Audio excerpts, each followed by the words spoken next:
अस्सलाम वालेकुम listener, welcome to my channel खौफनाक and fiction novels by Nadia. I hope कि आप खुश होंगे और खैरियत से होंगे। लिसनर्स, आज जो मैं कहानी आपको सुना रही हूँ वो बहुत खौफनाक और दिल दहला देने वाली स्टोरी है। ये रिजवान की आप बीती है। वो कहते हैं कि आज से 15 साल पहले, जबकि मैं और मेरा दोस्त आसिफ हम मेडिकल कॉलेज में थे, मुहर्रम की 2 छुट्टियाँ पड़ने वाली थीं और हमारे टीचर डॉक्टर अयाज ने कहा था कि इन छुट्टियों के दौरान सब तैयारी कर लें, क्योंकि इसके बाद ह्यूमन स्केलेटन के बारे में टेस्ट होगा। हमें पूरा यकीन था कि हम टेस्ट में ज़रूर फेल हो जाएंगे, क्योंकि अभी तक हमारे जहन में इंसानी ढांचे की खोपड़ियों की हड्डियों के नाम और साख्त ही वाज़ेह नहीं हो पा रही थी। कि आसिफ ने कहा, अगर यार हमें कहीं से एक इंसानी खोपड़ी मिल जाए तो समझो हमारा काम बन जाएगा। हम खोपड़ी को सामने रखकर अच्छी तरह से खोपड़ी की साख्त और नाम याद कर सकते हैं। मैंने कहा, अरे भाई, नेट से मालूमात ले ले। आसिफ ने कहा, इससे बात नहीं बनेगी यार, तू खुद सोच, अगर हम खोपड़ी को हाथ में लेकर और उसमें मौजूद हड्डियों की साख्त पर गौर होश करेंगे तो हम कितनी आसानी से टेस्ट की तैयारी कर सकेंगे। याद है ना, ये टेस्ट हमारे लिए कितना ज़रूरी है। 2 माह पहले वाले टेस्ट में भी हमारे नंबर कितने कम आए थे और डॉक्टर अयाज कितने नाराज़ हुए थे।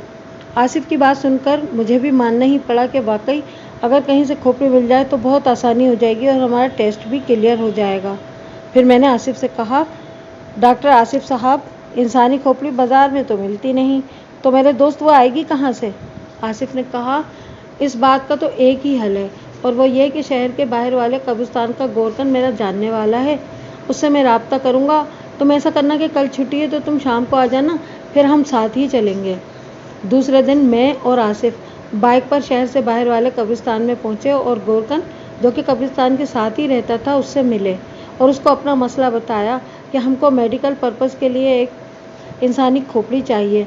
तो वो खासी बहस तकरार के बाद 1000 के एवज़ इंसानी खोपड़ी देने के लिए तैयार हो गया और कुदाल और टार्च लेकर हमें साथ लिए कब्रिस्तान में पहुंचा। रात के इस पहर कब्रिस्तान का माहौल बहुत खौफनाक लग रहा था। एक लम्हे को तो मेरा दिल कांपा कि वापस चला जाऊं, लेकिन फिर आसिफ की वजह से मुझे हौसला हुआ। कुछ दूर चलने के बाद गोरकन बोला, ये कब्र वकार साहब की है और इनके वारिस इनकी देखभाल के लिए बहुत कम आते हैं। मैं आपको इनकी ही खोपड़ी निकाल कर दे देता हूँ। ये कहकर उसने बेलचे से कब्र खोली और खरबूजे की तरह खोपड़ी पकड़कर निकाली। मैं और आसिफ देखकर घबरा से गए। गोरकन ने अपनी जेब से काले रंग का थैला निकाला और उसमें खोपड़ी डाल दी और मट्टी भरकर दोबारा कब्र को बराबर कर दिया और वो थैला आसिफ की तरफ बढ़ाया। आसिफ इस थैले को पकड़ते हुए घबरा रहा था। फिर उसने हौसला करके थैला पकड़ ही लिया।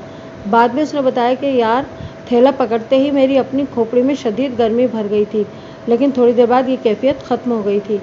मैं और आसिफ दोनों ही घबरा रहे थे। आसिफ ने बाइक स्टार्ट की और खोपड़ी वाला थैला साइड पर लटका दिया।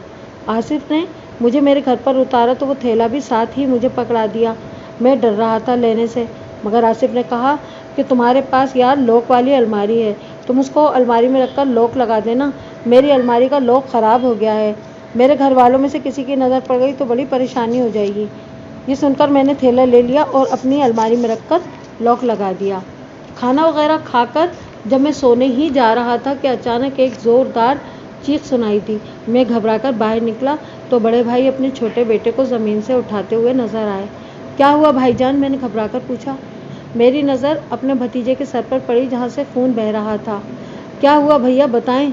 तो उन्होंने बताया कि टीपू सहन से अंदर बरामदे में जा रहा था कि छत से सीमेंट का टुकड़ा टूट कर गिरा और उसके सर पर चोट आ गई। हम फ़ौरन महल्ले के डॉक्टर के पास गए और उसने सर की मरहम पट्टी करके कहा कि शुक्र अदा करें कि सर की हड्डी नहीं टूटी। हमने खुदा का शुक्र अदा किया और उसको घर ले आए।